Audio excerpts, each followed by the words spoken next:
Alright, welcome back. Circuit de Never Magny Cours. I think I'm getting that pretty close. Busted the 100 subscriber mark, so thanks for everyone who has subscribed. Gonna go through the setup, then the track guide, slow-mo, then run it out at full speed. So, as usual, not happy with the iRacing setup. Um, Lowered the front ride height, short or changed the ARB arm to 20 mils. I can't remember what it started at. Increased the damper, the front up to clicks. Brake bias, well, it's whatever you're comfortable with. 53.5 for me. Front suspension didn't change anything. Rear suspension softened it up a bit. One notch on the rear. Ride height lowered that in the rear. ARB I think left that the same. Um, Dampers, that's the same. And the big one is the gear stack. iRacing had it set at very tall. At very tall, I did not get to the rev limit in fourth. At tall, I did not get to the rev limit in fourth, so I am using a standard. So fairly big difference from their setup. Let me know if you like that. Let me know if you are not, if you're maxing out your top speed and getting stuck. I haven't come across that, but if you find it is, let me know. We'll get into the track guide. So, a 149.2 is what we're going to do here. 149.257. Track is 34 degrees, 38% usage. So that's what iRacing generated the session as. I think that's pretty close to what it will be come this week. So let's get into it. Turn one. Read the rules. It's pretty straightforward. Pretty nothing too out of the ordinary. However, into turn one here, you can use all of this, which surprised me quite a bit. This is faster. However, obviously you are leaving the door wide open if there is anyone beside you or behind you. So this may not be the line you're taking unless you've got a bit of free space behind you. Fourth gear, basically cold tires, you want to maybe be lifting here. Just lifting a little bit closer to the curbs once the tires are warm, and then just keeping a little throttle on just to keep that back end happy. If you come in here too hot, you're going to push wide. You may spin out, so just watch out for that. You can use this grasscrete a bit here, cut the corner. Watch out, there is a 1x though if you take too much. And then yeah, just building on the power again. Lining up for this next set of curbs, coming into the curbs, shifting down into, or actually shifting down into third at the end of the curbs, coming into here, into this corner too hot, you're gonna run wide and extend the track, and you also risk getting a 1x out there. So I really like to hold a tighter line right up against this white line, third gear, just managing the throttle. Again, you don't want to stomp on the gas, otherwise you are just going to push way out. And then just opening the wheel a bit, just allowing the car to come out a little bit wider from that white line, and then turning back in, and you really want to get onto this grasscrete. This big fatter section of the grasscrete is really important. Get on up there and get on that throttle as early as possible, because this is the long straight, which on a very tall stack don't get near the top end of the revs, and on the standard, basically right at the braking point, I'm kind of hitting the rev limit, so that's why I'm using this gear stack.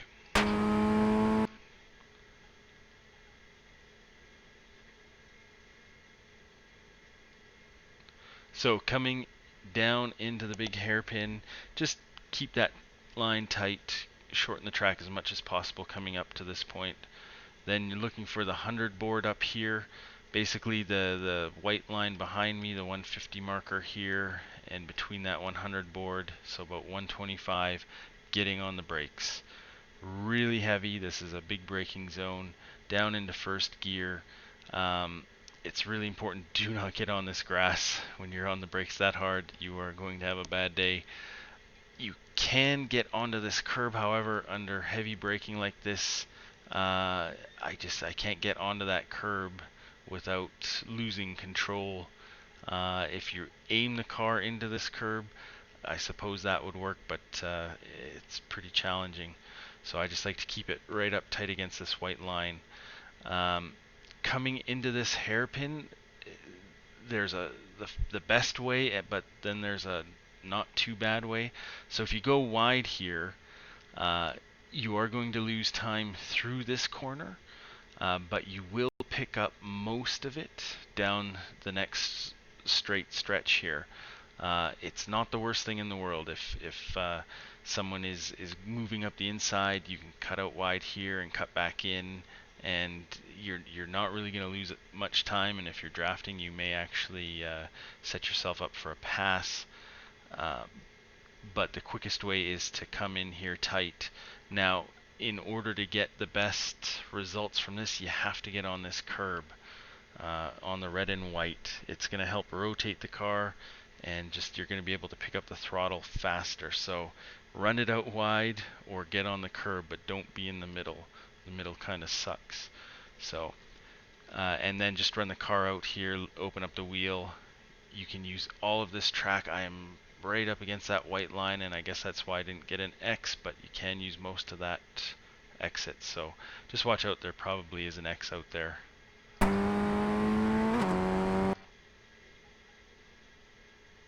So coming into the next corner, fourth gear. By this time, if you did the wide line, you've made up most of the time you lost taking that wide line. Looking at the 100 board in fourth gear, just gonna lift on cold tires first lap or two. Getting at this point here at the white line, just coming up to the curbs, you may want to downshift into third. But once the tires are warm, leaving it in fourth, just sort of managing that throttle. Now this one, I do like to get on the sausage curb here.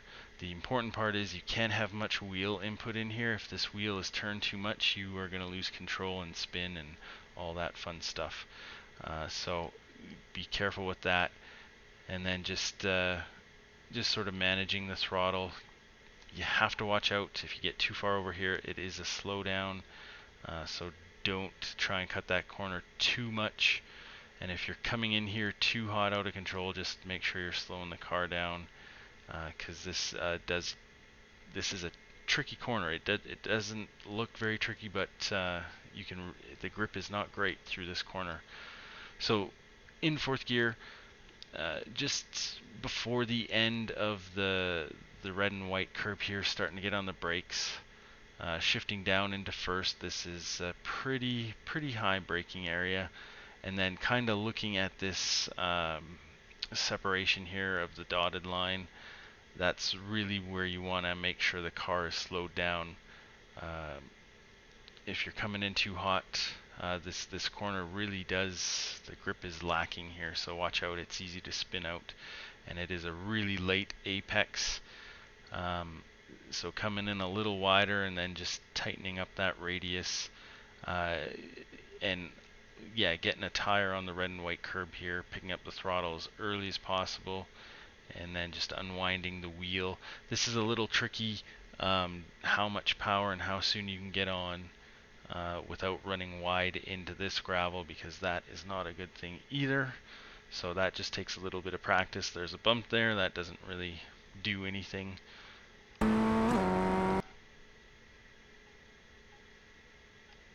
So coming up into the next one, fourth gear, looking at that 100 board, and basically this one is again a lift.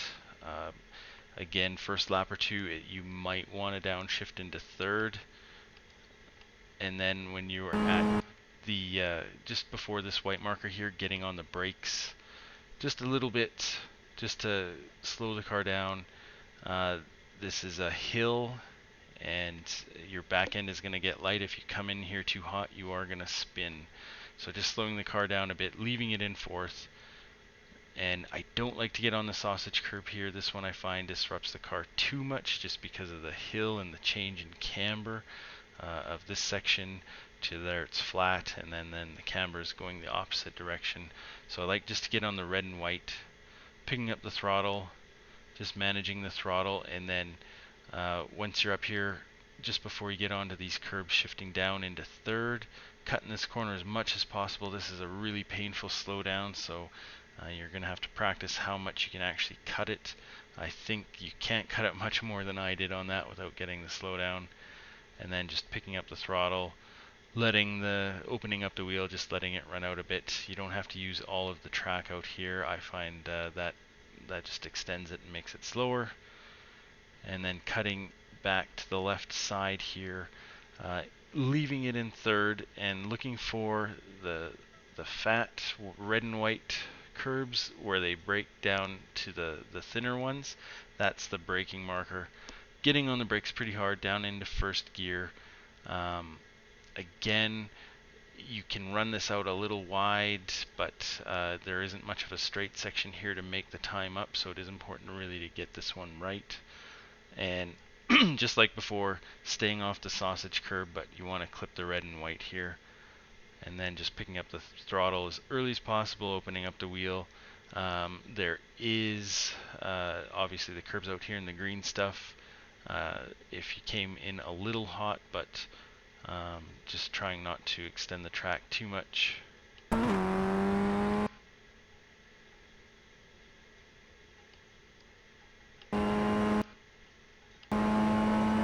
So in fourth gear, looking for this 100 board again, getting on the brakes just before the 100 board.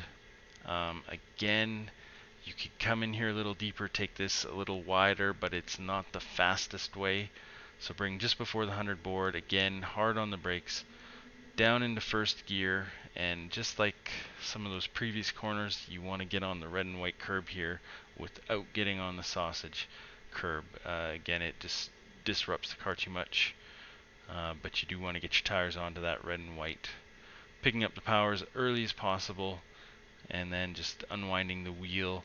And you want to try and get yourself over, quite a bit over to the left. Open that wheel up just to open up this next corner. Now this next corner, not necessarily the hardest corner on the track, but this is one where if you screw it up, it is going to cost you so much time.